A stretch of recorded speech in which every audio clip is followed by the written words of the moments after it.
Yeah, and I was recently talking to somebody about the Yuga cycles and the golden age that it seems to be a huge significant part of our past as a species, and essentially agreeing that this particular period that we are in is the bottom of the barrel, let's say, the Iron Age, the bottom of that Yuga cycle. And like you said, it seems to be we're on that shift, that arc upwards now towards that Bronze, Silver, and then Golden Age, which, you know, again, we can talk all day about how long that could be and what that entails. But to your point, very easy to get negative, very easy to get angry, very easy to get bogged down, like you said, into the conspiracies and those people out there that are controlling our lives and who've done so and have robbed us of so much. But from the flip side of that, if this is as bad as it gets, then there's something to be excited about going forward, is there not? There is, because two things spring out of that. One is how bloody resilient we are as a species and as individuals, and how we can not only go through this and survive, but also learn some critical lessons about the nature of mind and spirit and of mankind. We can do those things, but we can also say, well, this isn't necessarily what we might call good and bad, or good and evil. It's something a little bit more complex than that, something a little bit more sophisticated than that. And I think that people are beginning to understand that there is a very clear correlation between the inner world of our own lives and our own psyches and our own hearts and minds and the outer world. And the problem is that most people, particularly in Britain and America, are happy to want to point the finger at someone. They want somebody to blame. Yeah, absolutely. So if my feeling is correct, and this is a very ancient observation, that the inner and the outer world are absolutely the same thing, then that comes as very sort of unencouraging news to those people, because unless you're prepared to point the finger at yourself at a very fundamental level, you cannot really conjure the idea that there's no one to blame. It's not them, it's us. And that is what my work is about. It says that everything on the outside is a reflection of what's on the inside. And so this practice that I have been unfolding in my life for the last 2 decades, this inner work, that can't be ignored, really. And it seems to me very clearly that the universe supports that unfoldment of the inner work, of balance and growth and harmony and ascendance. And I don't mean in some kind of New Age white robe wearing manner. I mean ascendance in a natural manner from one form of life to another form of life, from one form of energy to another form of energy. The caterpillar to the butterfly example. Yeah, it's a natural process, and it takes millions of years. And if you think of it just within the perspective of one lifetime, it might seem a bit odd that some people seem really smart and some people seem really dumb. But that unfoldment takes place over many lifetimes through many different perspectives and through many different aspects of being. And what we have to understand is that the human story does have an independent element as individuals, but it also has a collective one as well. And we have to take ownership of what we're actually doing. And it is a very, very powerful thing to stand at the center of your own life, to take yourself seriously as a serious player with ability and with strength in this world. And when you do that, then you begin to walk this path, this sacred path, this path of growth, whatever you want to call it. Some people like to put it in spiritual or metaphysical terms, other people like psychological and self-help type terms. It doesn't really matter, it's all the same thing. It's a path of ascendance and a path of purification in a way, and that is a totally natural human instinct. And the only thing that's gone wrong is that the containment of consciousness has gone on for too long. So this seasonal shift is a natural one, but also within it there has been some active restriction of consciousness, and that's now coming to an end, gladly. So more and more people are beginning to approach the path of their own evolution, but because it's been such a dark period in the last few thousand years, they're not quite sure how to go about it. And they're not quite sure if it's something to do with the church, or if it's something to do with Buddhism, or if it's something to do with magic or shamanism. They're not quite sure how to go about it. So a lot of old systems are being challenged at the moment, and even the old guru system of here's a master, find a master, study with them, and then you'll get there. Even that is beginning to break down because that hierarchy is not the way. It doesn't work anymore. So people are having to sit quietly with themselves for a second and say, I'm beginning to understand, I'm beginning to realize that this is my journey and no one else really can tell me what to do.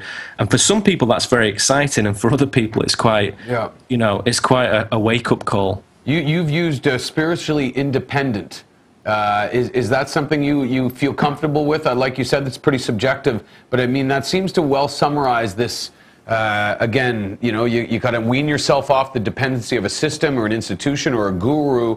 You really trust yourself. You open up your mind, you open up your heart, and you act, and you do. Like you said, I like what you said. You have to take yourself seriously in order to evolve, in order to ascend. You do. I mean, if you go back a little while, there was once a whole class of teachers in these subjects that we're talking about and the kind of subjects you deal with on your show. And we had druids and seers and sages and very compassionate, disciplined servants of mankind who had deep wisdom that transcends anything we understand to some degree today, and really was a magical world and a very, very profound world. And those people existed to share and to help the communities, and they were a very respected natural part of a lot of communities, particularly in Britain and Northern Europe and the area we now call France, but was Gaul at the time. And that wisdom has kind of like been lost in the mists of time, really. So for the moment, we're very much on our own, and I think that as well, if you see this as a movie, is part of the narrative, is part of the adventure to say, well, your wisdom tradition, you've been disconnected from it, and part of the excitement, part of the challenge, part of the lesson is to reconnect with it as individuals. So we must rediscover, we must unveil that wisdom tradition, which is a sacred knowledge, which tells us how the universe is constructed and tells us what our relationship is with the other animals and entities and intelligences in this universe. We have to get to that ourselves. And I think once you accept that and take responsibility for that, it's quite interesting, it's quite fascinating. But I'm always surprised and sometimes even disheartened by people who don't want to do that, who want someone else to tell them what to do. Yeah, and it is disappointing, but it's also the product of conditioning, and like you said, perhaps even throughout multiple lifetimes. So it's sometimes turning a battleship around in a bathtub for certain people. Other people, it is, and I think I discuss a lot of very deep, metaphysical, complex, phenomenal, paranormal material in my work. And in the workshop, we go into all kinds of really far-out stuff that lies way, way outside the mainstream paradigm. Yeah. And yet, at the end of the day, if you were to boil it down, like what does Neil Kramer really give in his teachings and writings and workshops and so on, just, to put it that way? The answer is confidence, really. I give people the confidence to say, you know what, you can do this. I don't care if you're 25 or 65. I don't care if you're a bank manager or a traveller.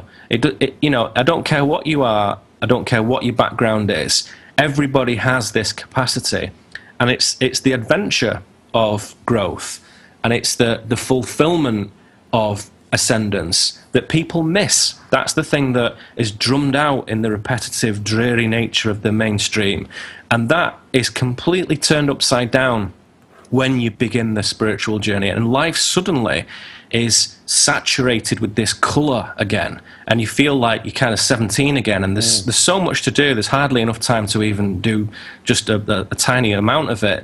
But the point is that is the natural state of man as he exists in the universe. That is the natural path.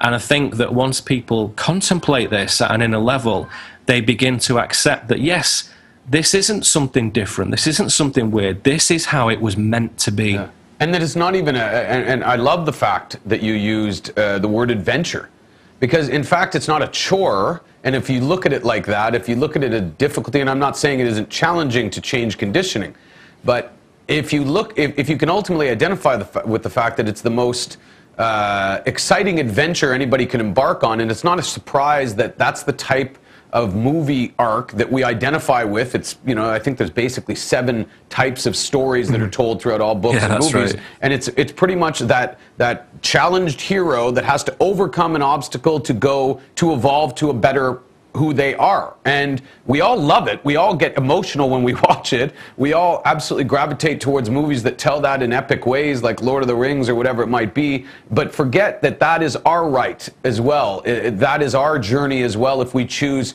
you know, like they say, if we choose to accept it in Mission Impossible. We're going to take a break here and get drilled down even further along the lines of where Neil's going right now. Into something that he has coined, I think, you know, which is "Fix Yourself, Fix the World." Back with more with Neil Kramer, with Neil Kramer on the One Network. Don't go behind the thoughts. Don't cling to queries, questions, or thoughts. Cut the thought. Come back to the breath.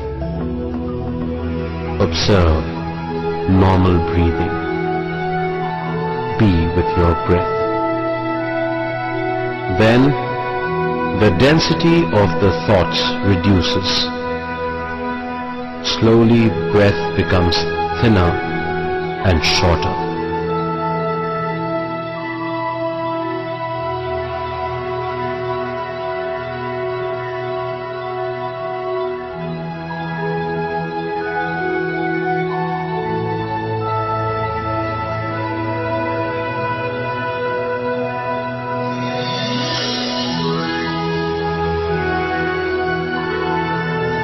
Finally, breath becomes the smallest and settles like a flash in between the eyebrows.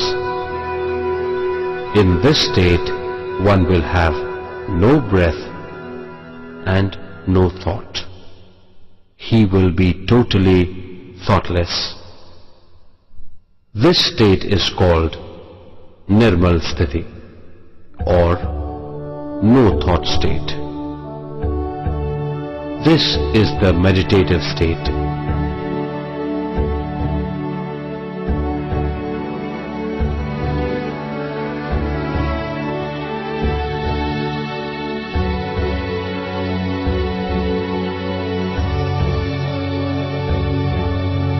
In this state, we will be under the shower of cosmic energy. The more meditation one does, the more will be the cosmic energy one receives.